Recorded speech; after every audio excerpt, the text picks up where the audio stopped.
नमस्ते भाइयों, welcome to अभी सिंगड़ोली। नमस्ते भाइयों, वेलकम टू अभी सिंगड़ोली channel. Please like, subscribe, share this video.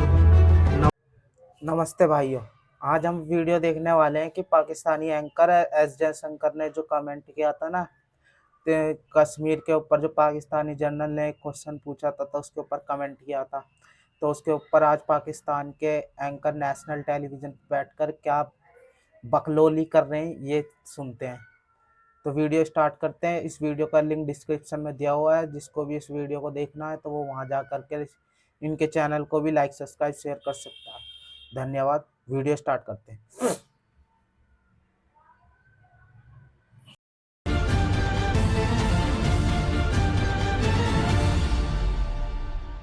बिल्कुल। तो ब्रेक के बाद खुशामदीद। बासित साहब, मुझे एक बात का मतलब तो बताइएगा कि मोदी है तो मुमकिन है, मोदी है तो मुमकिन है, ये क्या कह डाला है जतिंदर भारतीय सिंह साहब ने वजीर ने? बड़ा ज़बरदस्त बयान दिया है जी।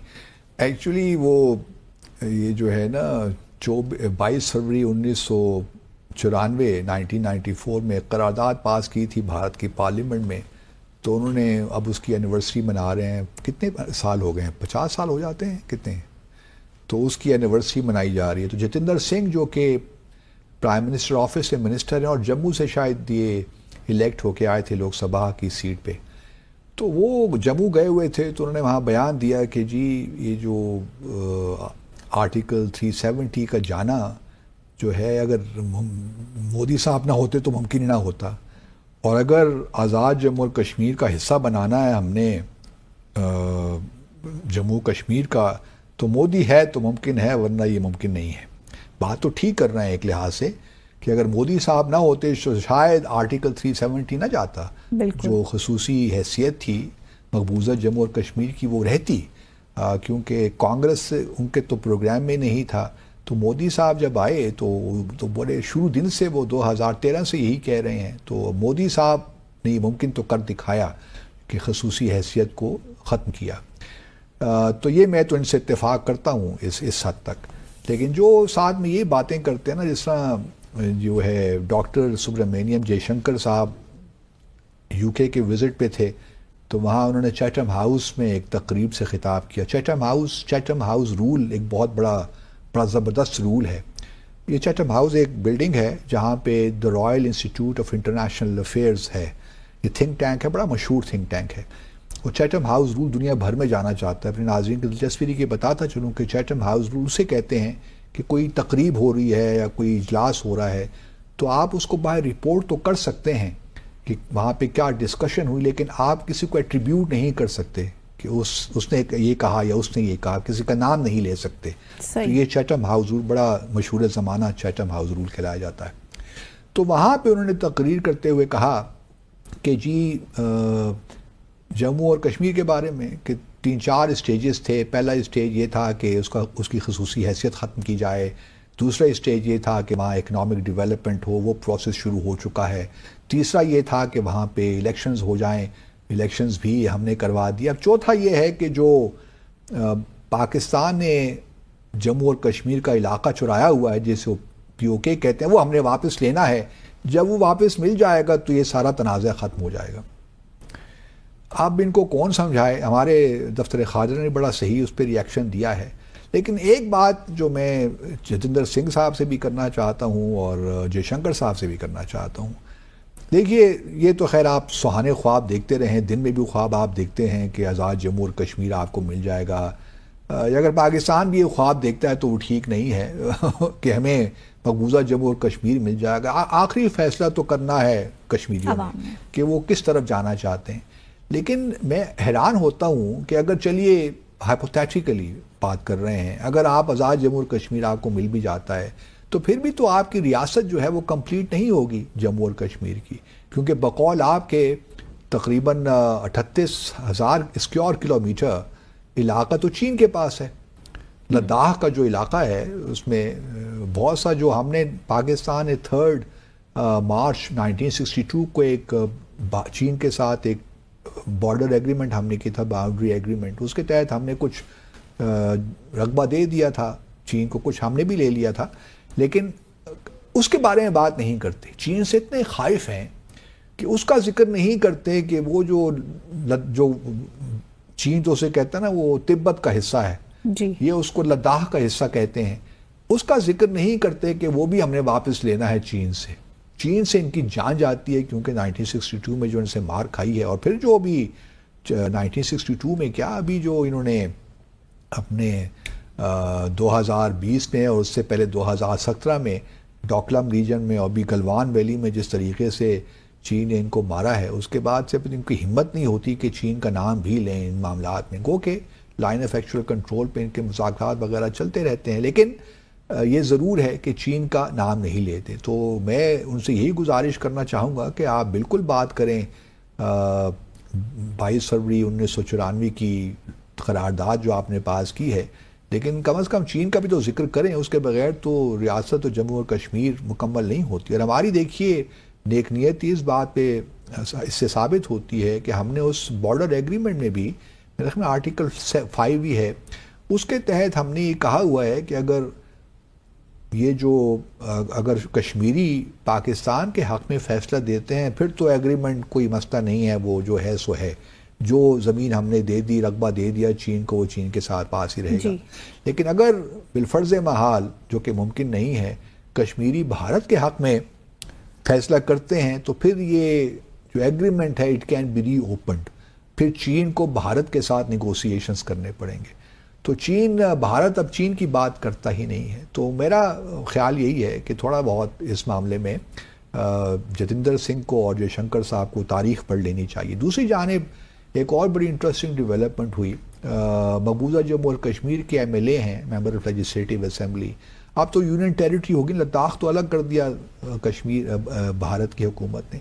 वहाँ पे एक MLA हैं सैफुल्ला मीर, ये कुपवाड़ा में एक कॉन्स्टिट्यूंसी है त्रेगम, मेरे ख्याल में उससे इलेक्ट होके आए हैं। उन्होंने कहा कि जी यहाँ पे तो हमारे मकबूजा जम्मू और कश्मीर में जो ये बयानिया इनका है ना कि मकबूजा जम्मू और कश्मीर में सब अच्छा ही अच्छा है और आज़ाद जम्मू और कश्मीर में बड़े इशूज़ हैं, तो उन्होंने सैफुल्ला मीर ने कह दिया कि आप ये क्या बातें करते हैं, असल तो लोग तो वहाँ बड़ा ज़बरदस्त इंफ्रास्ट्रक्चर है आज़ाद जम्मू और कश्मीर में, हालात तो हमारे यहाँ ख़राब हैं, यहाँ पे फूड नहीं है, यहाँ पे इतने प्रॉब्लम्स हैं।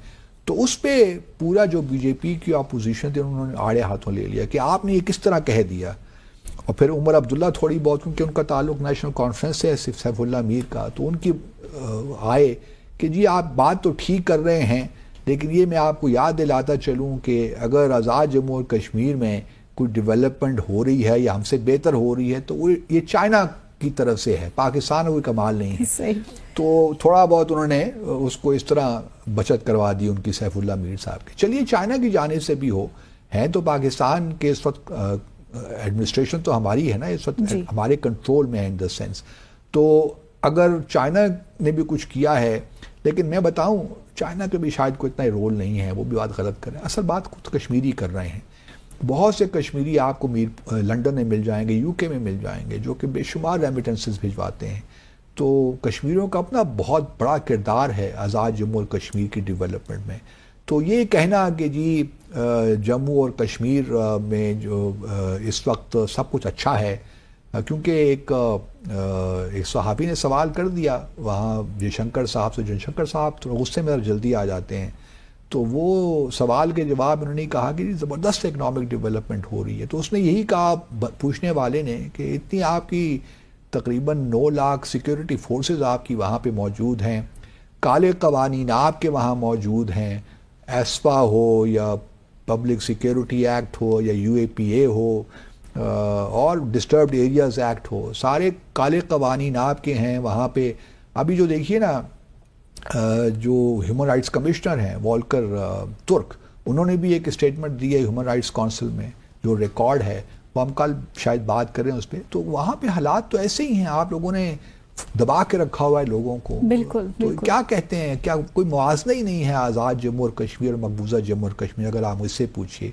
लेकिन जतिंदर सिंह साहब और जयशंकर साहब अगर अपने आप को खुश रखना चाहते हैं और इस मामले को हल नहीं करना चाहते तो उनकी मर्जी, लेकिन ये मामला कभी ना कभी तो हल होगा, इस तरह तो रह नहीं सकता विदाउट ट्रू रियलाइजेशंस। बिल्कुल, इसी के साथ आज के प्रोग्राम का वक्त यहाँ अब इख्तिताम पजीर हुआ चाहता है। आपसे मुलाकात होगी इंशाल्लाह कल मज़ीद दिलचस्प मौज़ूआत के साथ, हमारे साथ रहिएगा। तो भाई ये सुना आपने, मतलब ये प्रोपागेंडा चैनल और छिला हुआ अंडा, ये जो छिला हुआ अंडा बैठा है ना गंजा, सुन रहे हो इसकी, मतलब आजाद कश्मीर को तो बहुत बढ़िया बता रहा, और जम्मू कश्मीर को नु कह रहा वहां तरक्की नहीं है। अबे वो तो नेशनल कॉन्फ्रेंस में है ही सारे प्रोपागेंडिस्ट, मतलब सारे बीजेपी नफरत करने वाले, तो 370 को सपोर्ट करने वाले वो कैसे तारीफ कर देंगे काम की। सिंपल सा लॉजिक है, बेहुदे लोगों को समझ ही नहीं आता, पता नहीं कैसे लोग इस्लाम के मानने वाले साले जाहिल होते दिखे हैं। मैंने ज्यादातर देखा है, मतलब इस्लाम को मानने वाले इतने मतलब जाहिल गवार लोग होते हैं ना कि पूछो नहीं। मतलब कॉमन सेंस, मतलब कॉमन सेंस इतना भी नहीं है कि इनमें कॉमन सेंस ना है, तो ये साले दिमागदारी पर ना ये करते क्या है, ये प्रोपोगंडा करते हैं नेशनल टेलीविजन पे।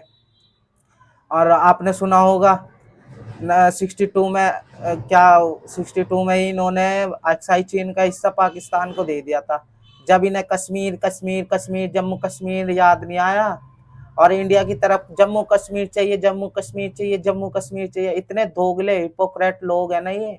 आधा उसका जम्मू कश्मीर का हिस्सा अक्साई चीन का इन्होंने उसको चाइना को दे दिया था, जब इन्हें दुख नहीं हुआ, और अब बोल रहे हैं कि अबे दिया तुमने था मुल्लो, तो ले दिया तुमने, तो हम कैसे उससे चाइना से उसे ले सकते, वैसे हम कहते हैं, उन्होंने कहता कहते नहीं। अबे तुझे डंगर सुनाई नहीं देता तो अब हमारी क्या गलती है ना। और दूसरी बात क्या बोल रहा था उनका, काले कवानीन वहाँ जम्मू कश्मीर में लगा दिए, काले कवानीन, पता मतलब कटमुल्लों की हद देखो है, कितनी हद है। अबे इसके देश में नहीं है क्या, जो टेररिस्ट एक्टिविटी करेगा, जो स्टेट के खिलाफ बोलेगा, इनके स्टेट में नहीं है। इसके स्टेट में तो ऐसा हाल है, बलूचिस्तान आपने सुना होगा, बलूचिस्तान में आदमियों के आदमी गायब कर दिए। वो महरंग बलोच देखा ना, कितना बड़ा मार्च लेकर आई थी बलोचिस्तान में, रोज इनकी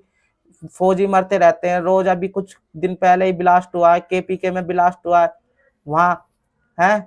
जब इन्हें ये कानून याद नहीं आते हैं, जब उनके मतलब बलोचिस्तान की औरतों के किसी का बाप, किसी का भाई, किसी का बेटा सब उठा के इन्होंने मार दिए हैं, ऊपर से हवाई जहाज से फेंक देते हैं। हॉस्पिटल में कितनी लाशें मिली थी, जब एक रिपोर्ट एक न्यूज आई थी, कितनी लाशें मिली थी बलोचियों की। मतलब अपने स्टेट का कुछ नहीं बताएंगे और दूसरे के स्टेट पर ज्ञान पेलेंगे हैं, कवाले कवानीन। अबे और मुझे तो इन कटमुल्लों का इतना लगता है बेटा, अभी तो 370 हटाया, अगर पॉसिबल हुआ ना, वैसे थोड़ा लगता नहीं है, पर अगर हुआ तो ये तो यकीन है बेटा, वो हिस्सा भी वापिस आ ही सकता है, इतना तो है। और भूखे नंगे नो कह रहे नो गए यहाँ पे, वो एनसीपी ने जो बोला उसको उठा के कोट करके बोल रहा।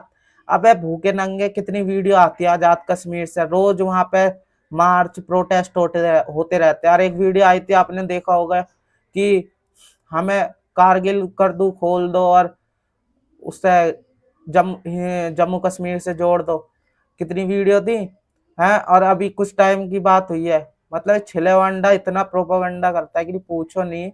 अभी कुछ दिन पहले की बात है, कैसे ट्रकों के नीचे आके इनके पाकिस्तान में लोग मर रहे थे, भूखे नंगों का देश, और इतना ज्ञान फैल रहा।